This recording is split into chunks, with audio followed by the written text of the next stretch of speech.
और आपको जान के हैरानी होगी कि एक घुटने के लिए इतने सारे इंस्ट्रूमेंट यूज होते हैं। और ये जो इम्प्लांट है ये गोल्ड प्लेटेड इम्प्लांट है। यदि एलर्जी रहती है तो फिर इस तरह का इम्प्लांट का यूज किया जाता है। ये सब जो इंस्ट्रूमेंट है एक दिन पहले आते हैं ओटी के अंदर, सब चेक किए जाते हैं मल्टीपल लोगों के द्वारा और फिर ऑटोक्लेव होके पैक हो जाते हैं। नमस्कार दोस्तों, मेरा नाम डॉक्टर दीपक अरोड़ा है। हम आज तक बात करते आए हैं कि नी रिप्लेसमेंट क्या है, एक्सरे में क्या देखना चाहिए घुटने में, नी रिप्लेसमेंट कैसे करते हैं, ये सब बातें करते हैं। लेकिन कभी आपने सोचा है कि ये क्या होता है? नी मतलब नी के अंदर हम ऐसा क्या डाल देते हैं कि नी में स्पेस बन जाता है? आपको लगा ये जगह खत्म हो गई, नया घुटना लगाना पड़ेगा। आप नया घुटना लगवा लेते हो, फिर आप डॉक्टर के पास जाते हो कि भैया एक्सरे करवाओ, चेक करो क्या है अंदर। फिर एक्सरे में देखते हो कुछ भी नहीं आपको पता आता कि भाई अंदर ऐसा क्या डाल दिया कि घुटने की मूवमेंट आ गई, ऐसा क्या मटेरियल डाला। तो आज हम वो सब कुछ बात करने वाले हैं कि आपके घुटने में क्या डला हुआ है। दूसरी बात है, जो घुटने में हम लगाते हैं उसको तो हम इम्प्लांट बोलते हैं कि ये तो घुटने के अंदर लग गया, लेकिन उसको लगाने के लिए भी कई इंस्ट्रूमेंट यूज होते हैं। और आपको जान के हैरानी होगी कि एक घुटने के लिए इतने सारे इंस्ट्रूमेंट यूज होते हैं। ऐसा नहीं है कि आया घुटना हमने काटा और लगा दिया, नहीं, ऐसा नहीं है। अब मैं आपको ये इंस्ट्रूमेंट दिखाने वाला हूँ कि इन इंस्ट्रूमेंट्स में क्या है, और सबसे बड़ी बात है मैं वो इम्प्लांट भी दिखाने वाला हूँ जो इम्प्लांट आपके घुटने में डलता है। देखिए, ये सारे जो मैं आपके सामने खोल रहा हूँ, सारे जो ये सब मैं खोल रहा हूँ, ये इंस्ट्रूमेंट है। मतलब जो चीज़ आपके अंदर लगाने जा रहे हैं, जो घुटना हम लगाने जा रहे हैं, वो लगाने के लिए ये सब यूज होता है। ये सब जो इंस्ट्रूमेंट है एक दिन पहले आते हैं ओटी के अंदर, सब चेक किए जाते हैं मल्टीपल लोगों के द्वारा और फिर ऑटोक्लेव होके पैक हो जाते हैं। ये तभी खुलते हैं जब आपकी सर्जरी होने वाली होती है। ऐसा नहीं है कि उसे 1 घंटा पहले होते, जब आप प्रिपेयर हो जाते हो उसके बाद ही खुलना स्टार्ट होता है। तो ये इतने सारे इंस्ट्रूमेंट्स जो हैं, इन इंस्ट्रूमेंट्स के थ्रू हम घुटने को प्लेस करते हैं। और ये इंस्ट्रूमेंट सब चीज़ें जो आप देख रहे हो, सब चीज़ें जो इसमें आप देख रहे हो, मल्टीपल चीज़ें जो है, इन सब चीज़ों का कहीं ना कहीं आपके घुटने के अंदर महत्व है। घुटने की इंपॉर्टेंस है डेफिनेटली, जो इम्प्लांट हमारे अंदर लग रहा है। लेकिन यदि इंस्ट्रूमेंट्स भी अच्छे होते हैं तो इम्प्लांट भी बहुत अच्छा लगता है, तो प्लेसमेंट भी बहुत अच्छा होता है। तो ये एक तरह से टीम वर्क रहता है हमारा।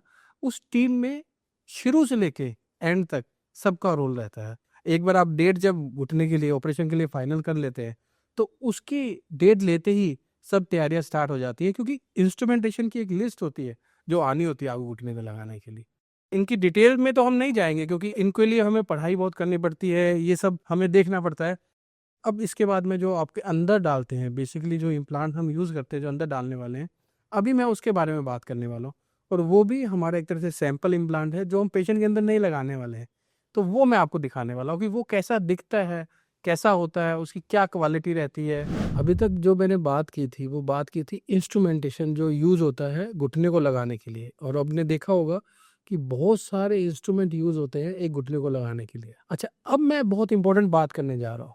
वो बात इसके बारे में है कि जो इम्प्लांट, वो तो इंस्ट्रूमेंट थे जो लगाने में यूज हुए और चले गए, लेकिन अब मैं बात करने जा रहा हूँ वो इम्प्लांट जो बॉडी के अंदर लगता है, जो आपके साथ आपके घर जाता है और आपके साथ तब तक रहता है जब तक आप वो चलते हैं। तो ये डिफरेंट डिफरेंट तरह के इम्प्लांट लगे हुए हैं, आप देख रहे हो। ये एक मेटल का है, आवाज़ आ रही है। ये एक मेटल का है, आवाज़ आ रही है। और ये बीच वाला जो पार्ट है ये प्लास्टिक होता है। एक तरह से ये चिकनाई होती है घुटने की।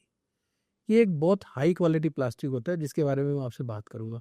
तो अब सबसे पहले हम बात करते हैं कि ये क्या है, ये गोल सी चीज ये क्या है।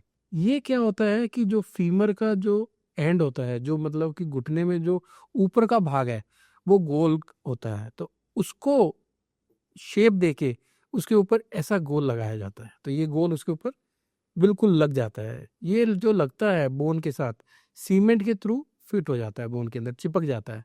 नेक्स्ट पार्ट जो हम करते हैं वो ये करते हैं कि टिबिया बोन जो होती है, जो ऊपर का पार्ट होता है, उसके अंदर हम ये मेटल की प्लेट लगा देते हैं, उसके ऊपर मेटल की प्लेट लगा देते हैं। तो फीमर प्रिपेयर हो गया, टिबिया बन गया, और उसके बीच में हम ये प्लास्टिक डाल देते हैं इस तरह से, ये इसके अंदर डल गया और ये इसकी मूवमेंट स्टार्ट हो गई। तो ये कंप्लीट नी रिप्लेसमेंट है। तो ये जो मेटल होता है ये बना होता है कोबाल्ट क्रोमियम का, कई कंपनीज में टाइटेनियम का भी आता है। और सबसे बड़ी बात है, कई पेशेंट्स में मेटल को लेके एलर्जी होती है, निकल से एलर्जी होती है, टाइटेनियम से एलर्जी होती है, या कोबाल्ट या क्रोमियम से एलर्जी रहती है, जो जनरली मेटल से एलर्जी रहते हैं। उसके लिए और एडवांस टेक्निक आ गई है, गोल्ड नी।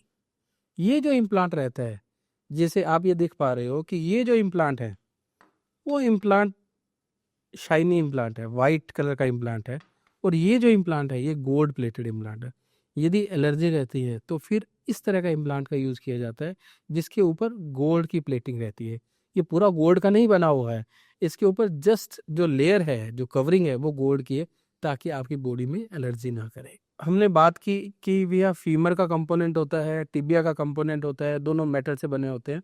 उनके बीच में जो चिकनाई की तरह काम करता है या फ्रिक्शन की तरह काम करता है, उसको हम ये बोलते हैं, प्लास्टिक बोलते हैं, या पॉलीएथिलीन बोलते हैं, या इंसर्ट बोलते हैं, या स्पेसर बोलते हैं। तो ये जो चीज़ होती है ये ही दो मेटल्स के बीच में चिकनाई का काम करती है। और ये कई तरह की आती है। ये जो पोली आता है, ये पोली की बहुत इंपॉर्टेंस है, क्योंकि यही जो है वो चिकनाई का काम करता है दो घुटनों के अंदर, क्योंकि ऊपर भी मेटल लग गया, नीचे भी मेटल लग गया। बीच का यदि फ्रिक्शन फ्री हमें क्रिएट करना है तो ये प्लास्टिक आता है। ये प्लास्टिक कोई आम प्लास्टिक नहीं होता है, ये स्पेशल तरह का प्लास्टिक होता है। इसकी घिसने की रेट, मतलब वियर रेट जो होती है बहुत ही कम होती है। मतलब 1 साल में ये 0.1 mm घिसता है। किसी घुटने में ये 5 mm लगता है, किसी घुटने में ये 9 mm लगता है, किसी में 10 mm लगता है, किसी में 12 mm भी लगता है। तो ये घिसता नहीं है। तो ये बहुत ही एडवांस प्लास्टिक होता है। और जो सबसे एडवांस प्लास्टिक है उसका नाम होता है हाईली क्रॉस लिंक्ड पॉलीएथिलीन। और वो भी उससे एडवांस आ गया है कि उसको विटामिन ई रिच कर दिया है। तो ये आपका हक है जानने का कि आपके अंदर जो पॉलीएथिलीन लग रहा है, जो प्लास्टिक लग रहा है, वो किस तरह का है। सबसे एडवांस प्लास्टिक जो होता है वो विटामिन ई वाला प्लास्टिक होता है, और ये पॉलीएथिलीन रिच आता है। जो पहले प्लास्टिक आते थे वो हाईली क्रॉस लिंक्ड आते थे, लेकिन अब विटामिन ई रिच प्लास्टिक आ गए जिनका घिसने की रेट पहले से बहुत कम हो गई है। तो जितना वो कम घिसेगा उतना घुटने की लाइफ ज़्यादा होगी। तो दो मेटल्स के बीच में ये प्लास्टिक ही है जो फ्रिक्शन फ्री एनवायरनमेंट पैदा करता है, जो हम आप चाहते हो। अब मैं आपको दिखाता हूँ कि कैसे बोन के अंदर ये फिक्स होते हैं, कैसे बोन के अंदर ये फिक्स होते हैं। तो ये घुटने का एक मॉडल है जिसके अंदर ये ऊपर की बोन है जो मैं बोल रहा था फीमर बोन है, और ये नीचे की बोन है जिसको मैं बोल रहा था टिबिया की बोन है।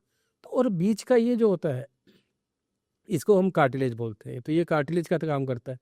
अब जब क्या होता है कि घुटना जब खराब हो जाता है तो ये कार्टिलेज घिस जाती है, ये कार्टिलेज जो है वियर आउट हो जाती है, इसकी सफेदी जो थी वो चली गई है, इसके अंदर की जो कार्टिलेज थी वो खत्म हो गई है। अब ये घुटना पेनफुल होता है, इसमें पेन प्रोड्यूस होता है। तो इस कार्टिलेज की जो लेयर है, इस लेयर, इस जैसे ऊपर की बोन है तो ये राउंड बोन है, नीचे की बोन है तो ये फ्लैट बोन है। तो ये राउंड बोन की जो ये लेयर है इसको हम मेटल के थ्रू रिप्लेस करेंगे। नीचे जो फ्लैट बोन है उसमें भी हम मेटल के थ्रू रिप्लेस करेंगे। और इनके बीच में मेटल से मेटल ना टकराए तो वो प्लास्टिक हम डालते हैं या फिर पॉलीएथिलीन डालते हैं, जिसके बारे में मैंने अभी बताया था कि हाईली क्रॉस लिंक्ड पॉलीएथिलीन हम यूज़ करते हैं, जिसकी फ्रिक्शन रेट बहुत ही कम होती है। तो आप, ये हो गया खराब घुटना, ये हो गया सही घुटना। अब ये एक मैंने मॉडल प्रिपेयर कर रखा है घुटने का, ये देखिए। अब ये जो सरफेस प्रिपेयर हुई है, ये जो सरफेस प्रिपेयर हुई है, ये जो सरफेस प्रिपेयर हुई, ये इंस्ट्रूमेंट के थ्रू प्रिपेयर होती है। ये ऐसे नहीं प्रिपेयर होती, ये इंस्ट्रूमेंट के थ्रू प्रिपेयर होती है। और ये जो प्रिपेयर्ड सरफेस है इसके ऊपर मेटल लगता है और इनके बीच में प्लास्टिक डलता है। अब देखिए जैसे कैसे होता है कि हमने ये नीचे की सरफेस प्रिपेयर की, उसके ऊपर हमने ये मेटल की प्लेट लगा दी, ये ऊपर की फीमर बोन प्रिपेयर की और उसके ऊपर हमने ये कैप लगा दी। अब घुटना अभी बना नहीं है, यदि ये ऐसे चलेगा तो अभी तो बहुत पेन करेगा। तो इसके बीच में प्लास्टिक डालना बहुत जरूरी है। तो ये प्लास्टिक इसके बीच में डल गया और ये डल गया और ये इसको बिठा दे, तो ये घुटना प्रिपेयर हो गई। तो ये प्रॉपर नी रिप्लेसमेंट है। ऊपर मेटल, नीचे मेटल, बीच में प्लास्टिक। इसे polyethylene, highly cross linked polyethylene, जो विटामिन ई रिच होता है, उसकी लाइफ ही सबसे ज़्यादा होती है।